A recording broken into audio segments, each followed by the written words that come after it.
Carlos stepped through the door with his phone already in his hand, screen lit, the photo of a pale pink prom dress pulled up and zoomed in.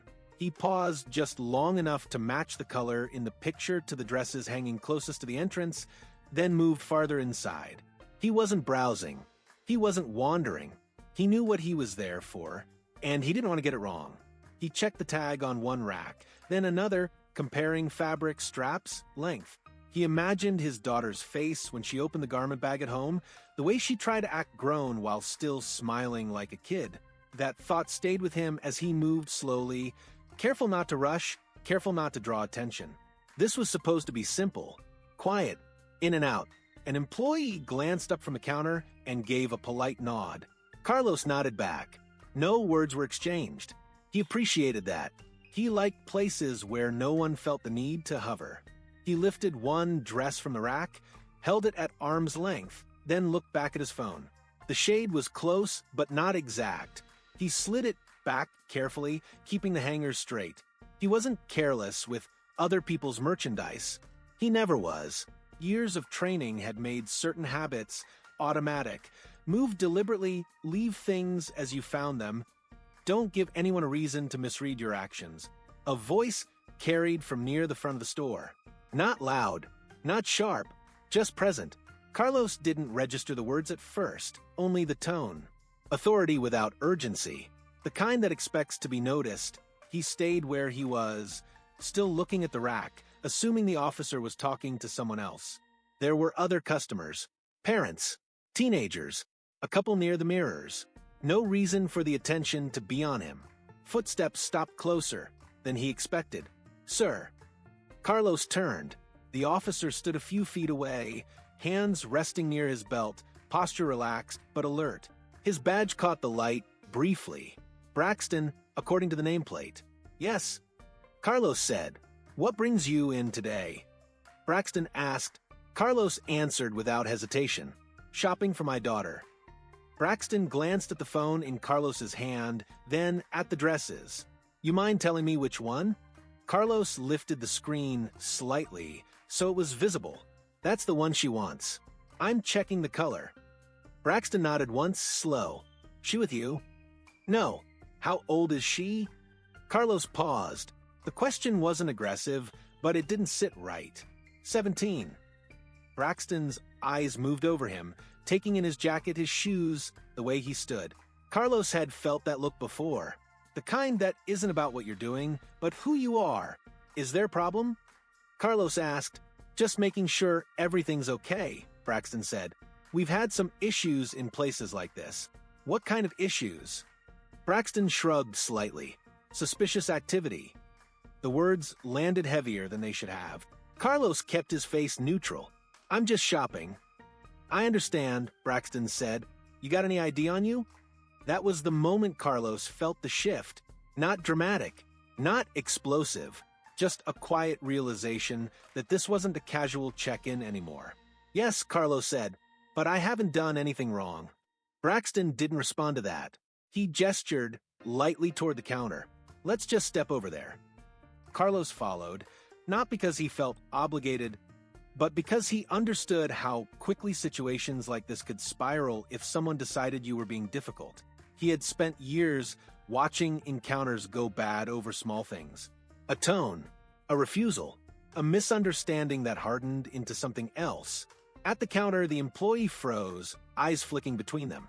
The store had gone quieter. Conversations thinned out. Someone near the back whispered. Braxton leaned slightly closer. "You live around here?" Carlos met his eyes. "Yes." "Where?" "Nearby." Braxton's jaw tightened.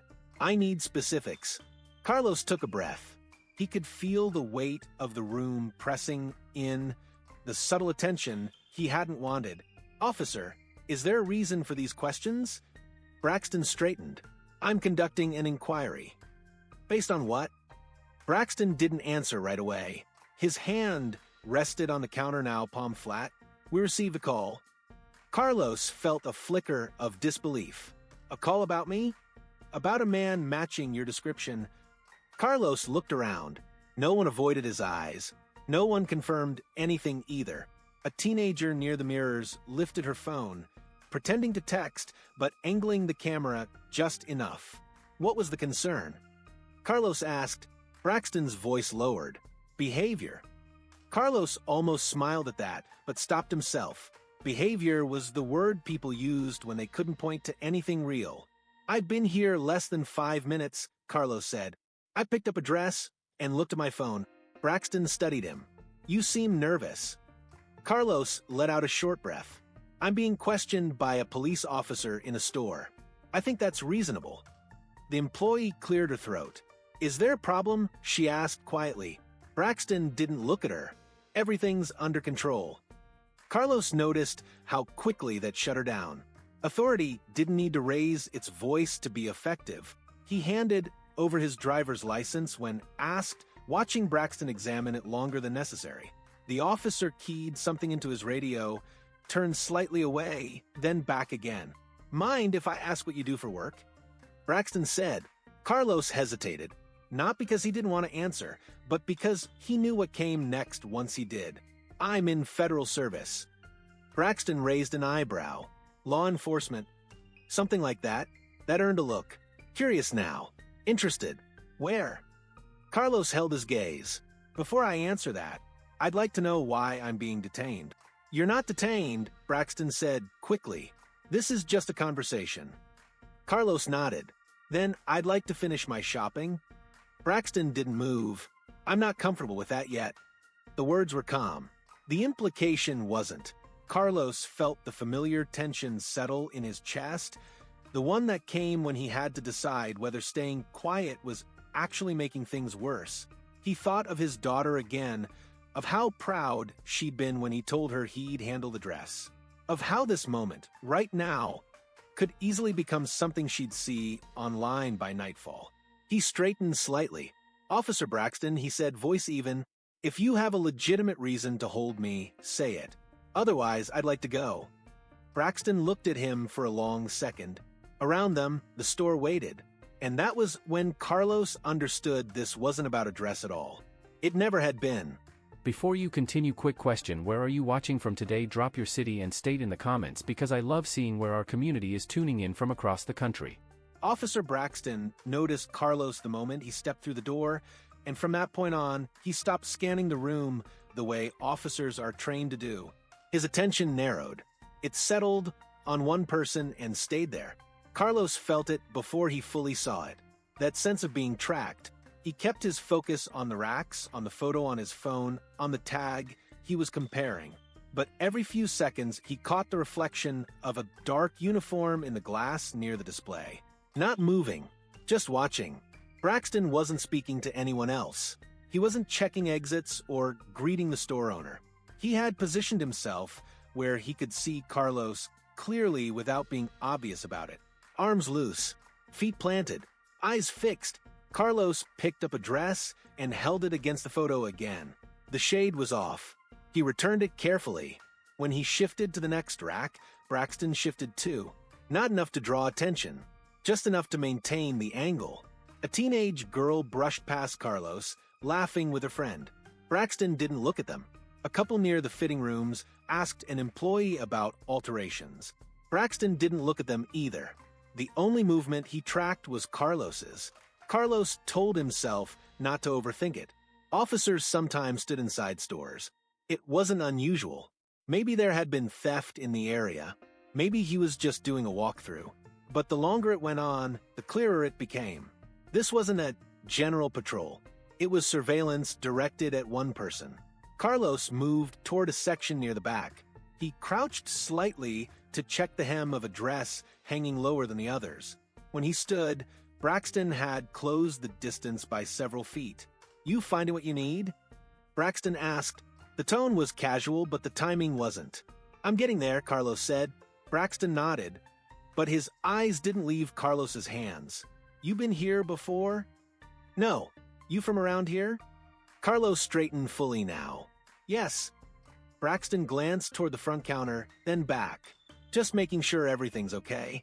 Carlos met his gaze. "It is." There was a pause that stretched longer than it needed to.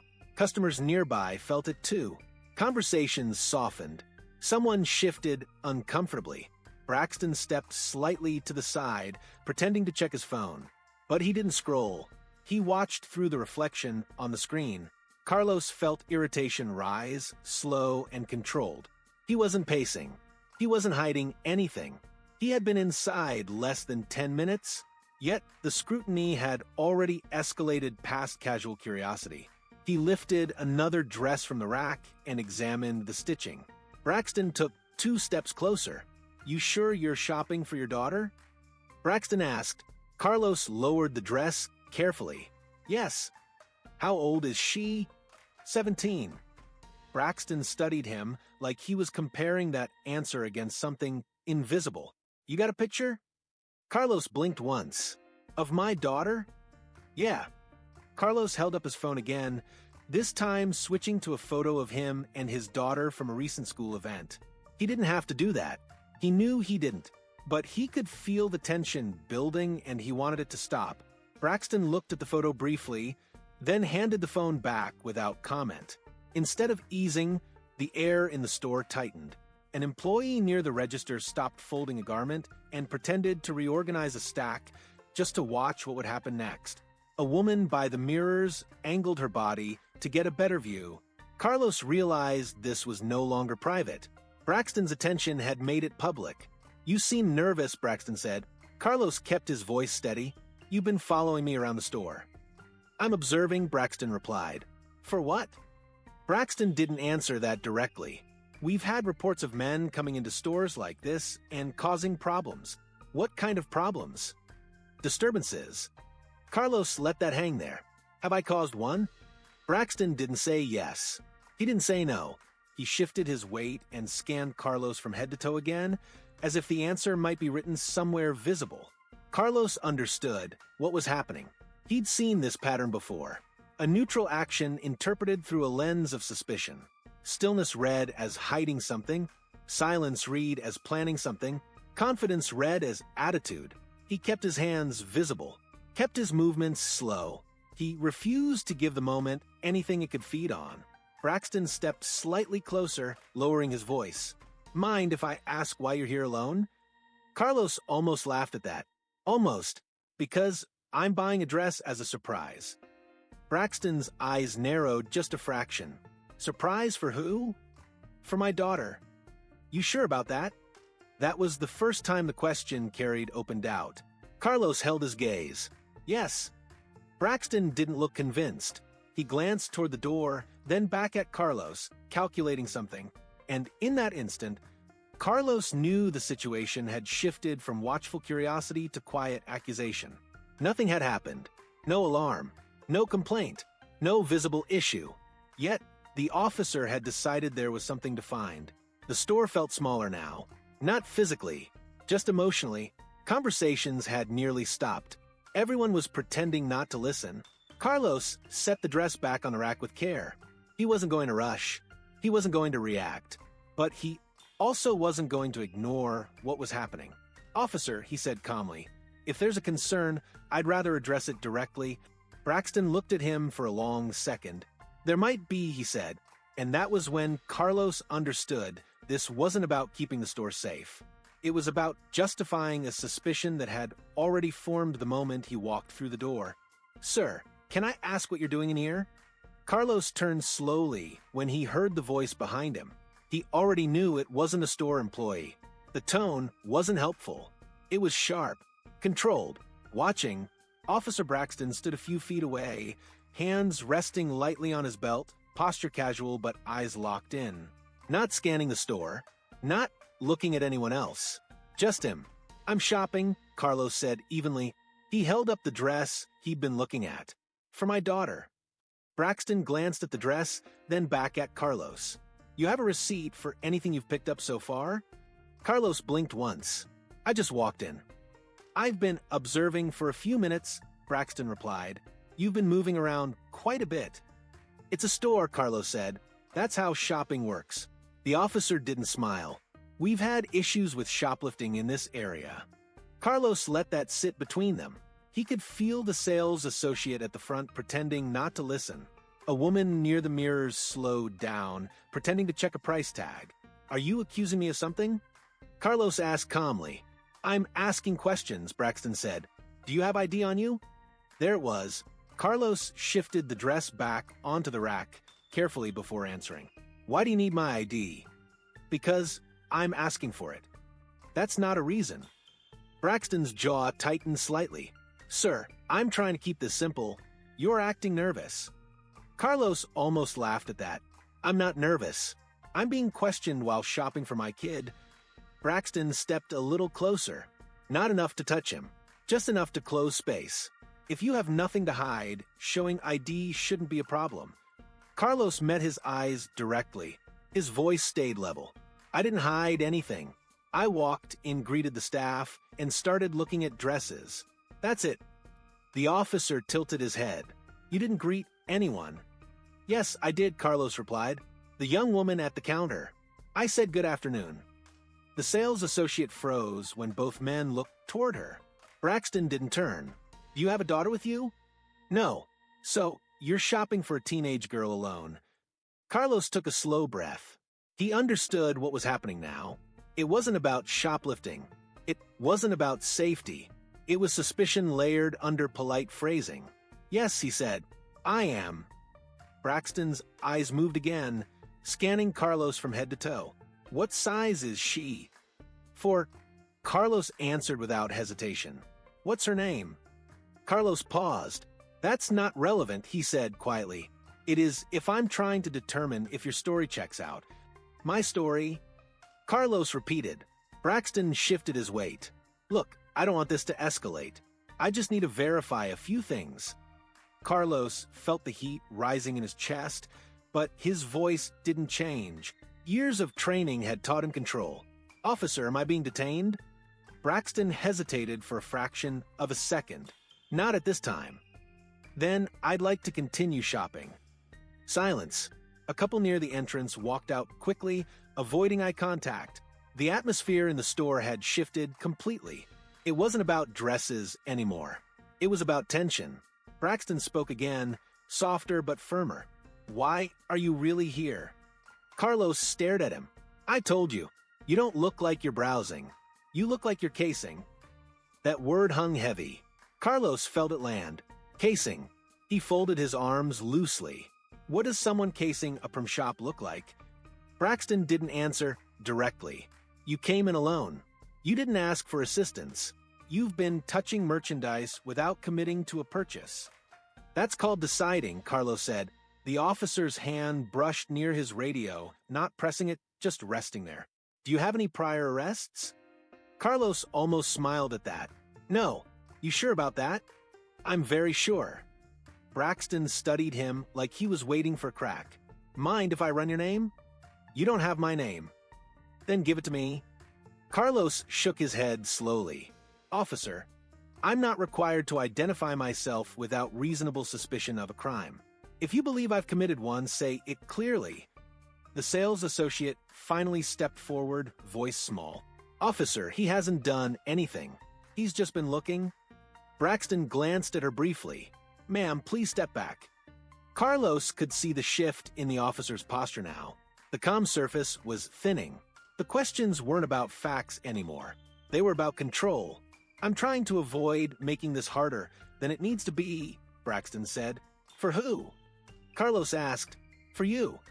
There it was again, the quiet warning. Carlos nodded once.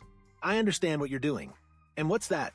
You decided I didn't belong here before I ever touched a dress. Braxton's expression hardened. That's not what this is. Then what is it? No answer. Just silence filled with accusation.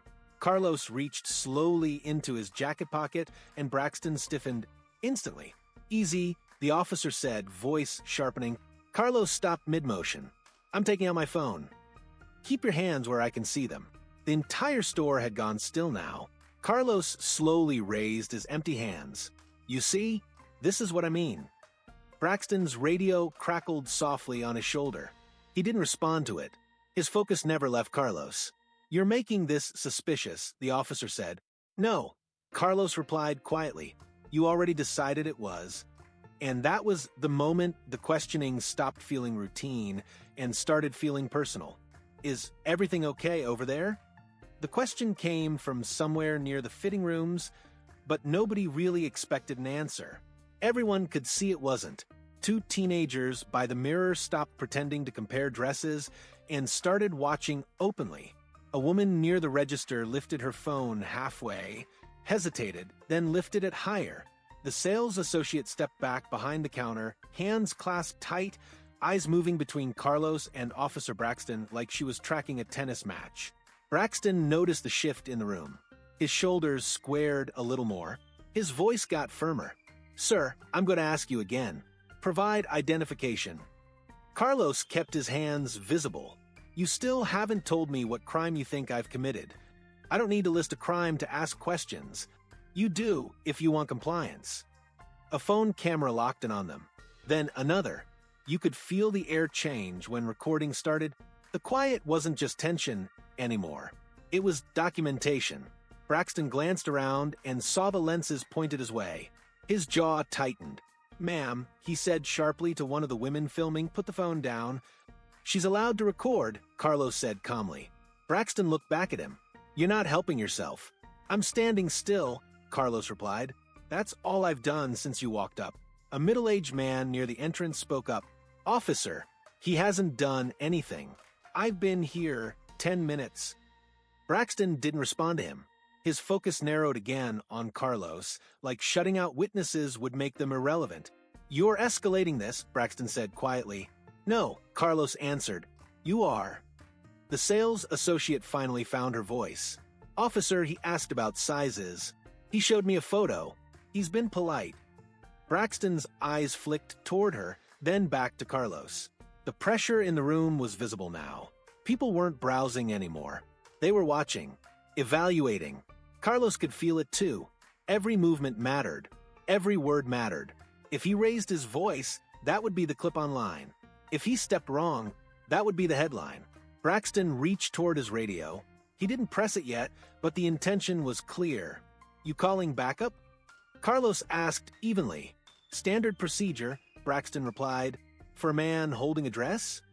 For someone refusing to cooperate?" Carlos nodded slowly. "I'm cooperating with the law, not with assumptions." Another phone rose into view. Someone whispered, "This is crazy." Braxton's voice lowered. "Last chance. ID." Carlos held his ground. "Am I being detained?" Braxton didn't answer right away. The silence stretched long enough for everyone to feel it. The room wasn't just watching anymore. It was waiting. "Turn around and place your hands behind your back." The words landed heavy and fast. No warning. No explanation. Carlos didn't move. "On what grounds?"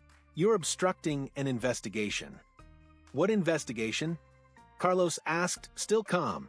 "You haven't stated a crime." Braxton stepped closer, lowering his voice but tightening his tone. "You're being suspicious in a retail establishment. You refuse to identify yourself. That's enough." "It's not," Carlos said. "Suspicion isn't a charge." A few people gasped quietly. One of the phones shifted position, trying to get a clearer angle. The sales associate looked like she wanted to speak again, but couldn't find the courage. Braxton reached for Carlos's wrist.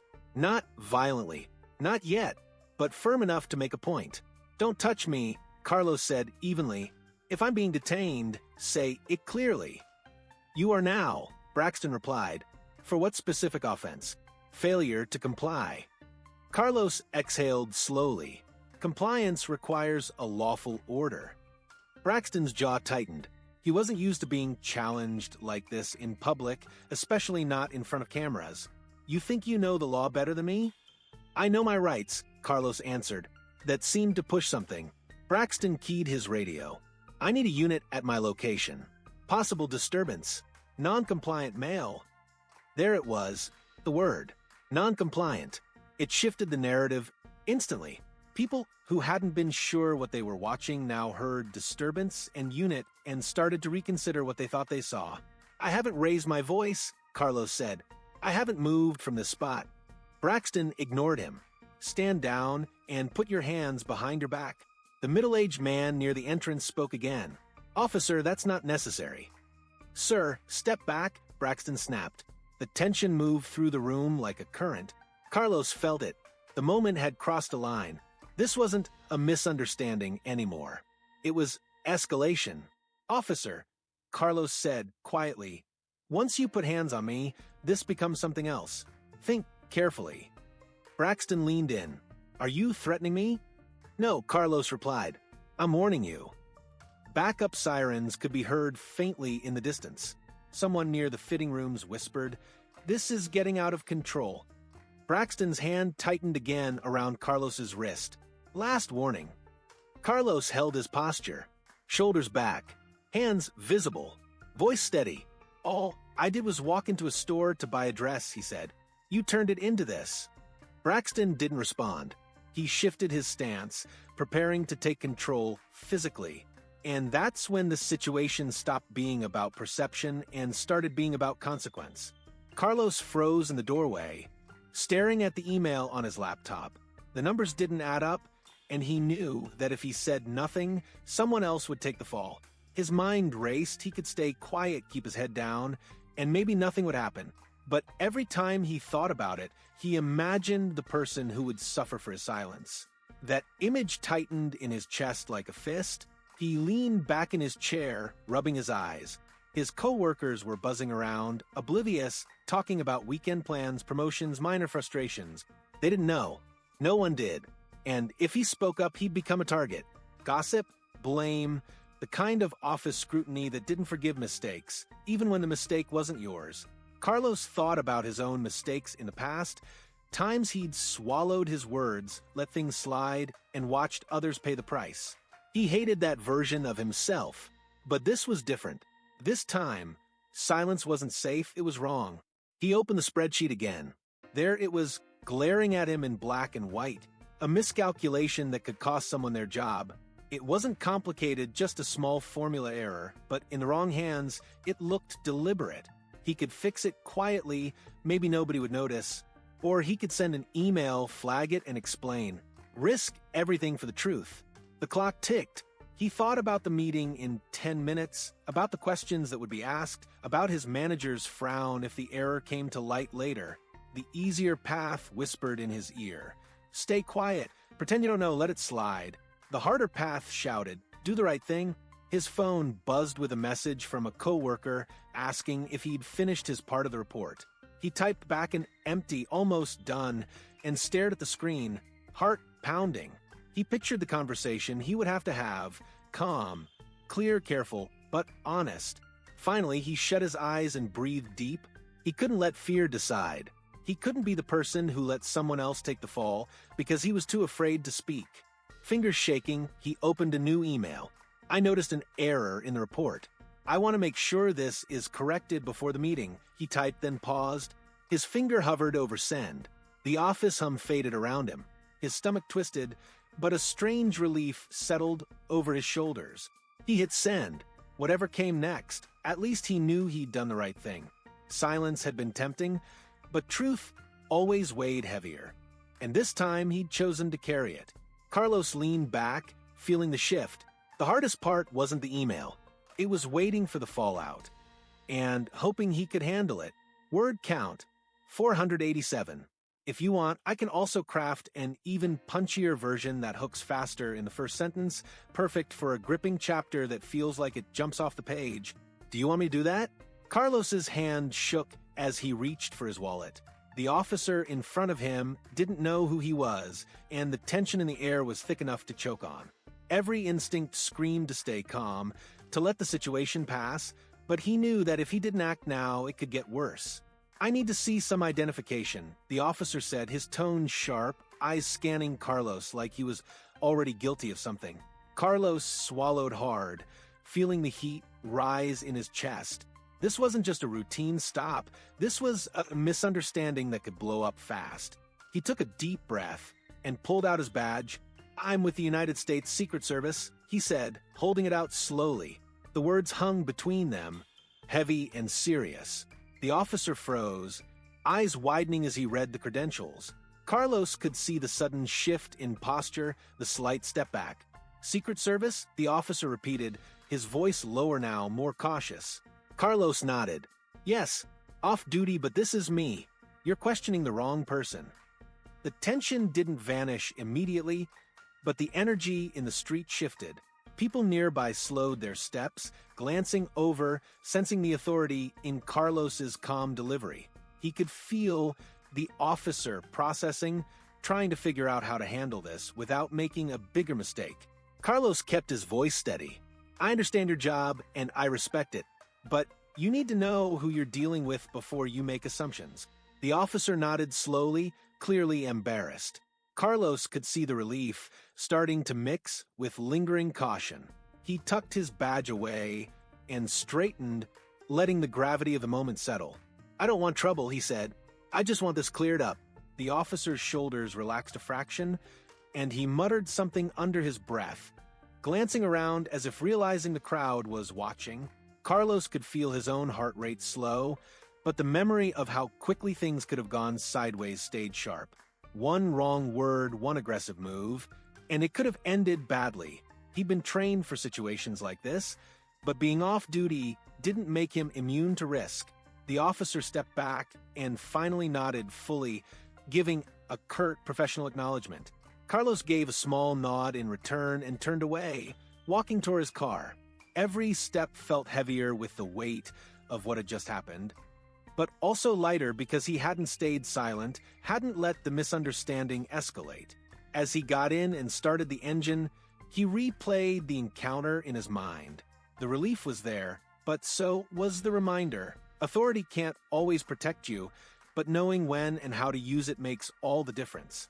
Carlos's hand shook as he reached for his wallet. The officer in front of him didn't know who he was, and the tension in the air was thick enough to choke on. Every instinct screamed to stay calm, to let the situation pass, but he knew that if he didn't act now, it could get worse. I need to see some identification, the officer said, his tone sharp, eyes scanning Carlos like he was already guilty of something. Carlos swallowed hard, feeling the heat rise in his chest. This wasn't just a routine stop, this was a misunderstanding that could blow up fast. He took a deep breath and pulled out his badge. I'm with the United States Secret Service, he said, holding it out slowly. The words hung between them, heavy and serious. The officer froze, eyes widening as he read the credentials. Carlos could see the sudden shift in posture, the slight step back. Secret Service? The officer repeated, his voice lower now, more cautious. Carlos nodded. Yes, off duty, but this is me. You're questioning the wrong person. The tension didn't vanish immediately, but the energy in the street shifted. People nearby slowed their steps, glancing over, sensing the authority in Carlos's calm delivery. He could feel the officer processing, trying to figure out how to handle this without making a bigger mistake. Carlos kept his voice steady. I understand your job, and I respect it, but you need to know who you're dealing with before you make assumptions. The officer nodded slowly, clearly embarrassed. Carlos could see the relief starting to mix with lingering caution.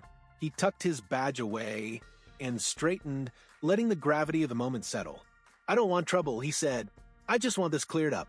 The officer's shoulders relaxed a fraction, and he muttered something under his breath, glancing around as if realizing the crowd was watching.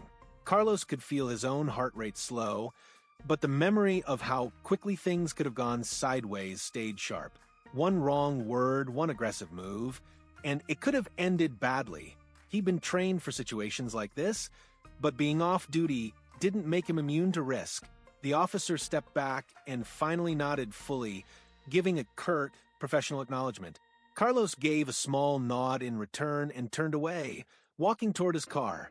Every step felt heavier with the weight of what had just happened, but also lighter because he hadn't stayed silent, hadn't let the misunderstanding escalate. As he got in and started the engine, he replayed the encounter in his mind. The relief was there, but so was the reminder. Authority can't always protect you, but knowing when and how to use it makes all the difference. Carlos carried the dress carefully, holding it close so it wouldn't get wrinkled. The city noise hummed around him, but he barely noticed. Every step toward the car felt heavier than the last, not from the weight of the dress, but from everything that had just happened. He thought about his daughter waiting at home, the excitement in her eyes when she'd see it. The prom dress wasn't just fabric and sequins. It was a symbol of her hope, of her trust that some things in life still worked out. He slid into the driver's seat, door closing with a quiet thud that sounded louder than usual. He exhaled slowly, trying to release the tension that had coiled in him since the confrontation. The officer's glare, Braxton's shifting posture, the murmurs of the crowd, it all replayed in his mind. Carlos had felt the edge of danger, the subtle threat of a system that assumed the worst about him before knowing it all. Driving through the streets, he let himself think about fairness. How many people weren't lucky enough to have the moment swing in their favor? How many faced assumptions, suspicion, and bias without a way to correct it? Today, he had his credentials, his training, his calm under pressure. Most people didn't have that. Most people walked away with nothing. He glanced at the dress again, folded neatly in the passenger seat. The way it shimmered under the streetlights reminded him why he couldn't stay silent, why he couldn't let fear make decisions for him. This wasn't just about him. It was about every person who trusted that the system would treat them fairly. It didn't always, but it had to. Carlos thought about his daughter's smile, the excitement she'd have when she tried it on. He could see her spinning in the mirror, the relief in her eyes, the happiness that had nothing to do with money or status, and everything to do with feeling seen, understood, and supported. That was what mattered. That small victory, tangible and real, outweighed all the tension, all the fear, all the chaos of the afternoon. He pulled into the driveway and stayed in the car for a moment, taking it all in. The quiet of home wrapped around him, but it didn't erase the memory of the street, the bystanders, or the officer's uncertain eyes. He carried the weight of that awareness now, of knowing that fairness had to be defended. That silence could cost people more than a moment's discomfort. He opened the car door and stepped out, holding the dress like it was fragile and precious, and in a way it represented hope, trust, and a lesson he wanted his daughter to learn too, that sometimes standing up, speaking out, and doing what's right changes more than one life. Carlos walked toward the house, the dress swinging gently in his hands, and felt the quiet satisfaction of having done what mattered most. Today, he hadn't just delivered a dress. He delivered a reminder that fairness, even when fragile, could still exist if someone refused to let fear decide. Thank you for watching this story. If it resonated with you, if it made you think, or if it reminded you why accountability matters, please hit that subscribe button. We tell stories like this one because they need to be told, because justice delayed is justice denied, not justice achieved is a victory for all of us. Share this video with someone who needs to hear it. And here's my question for you: what would you have done in his Wellington's position? Would you have stayed silent, or would you have spoken up? Drop your answer in the comment, because I read every single one. Until next time, stay informed, stay strong, and never stop demanding accountability.